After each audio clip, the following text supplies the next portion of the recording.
అమ్మ మీద కోపం రావడం అంటే పిల్లలు సిద్ధహస్తులు. అమ్మకి పిల్లల మీద రావడం కన్నా పిల్లలకి అమ్మ మీదే కోపం ఎక్కువ వస్తుంది. మీరు గమనించండి. వాళ్ళు ఏం అనలేరు కానీ అందులో అమ్మ మీద కోపమే ఎక్కువ.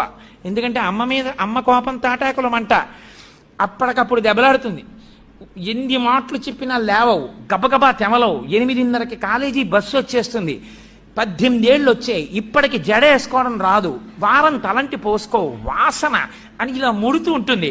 ఇలా వెనక నుంచి గబ గబ గబ గబ దువ్వి తన జుత్తులో దువ్వెన పెట్టుకుని ఆ దువ్వెన తీసి గబగబా దువ్వి జడేస్తూ ఇలా పెట్టుకుంటూ ఆ పువ్వులు పెట్టేసి, ఆ పిల్ల కోపం నాకేం అక్కర్లేదులే, కాలేజీ క్యాంటీన్లో తింటానని క్యారేజ్ చదువుకుంటుంది.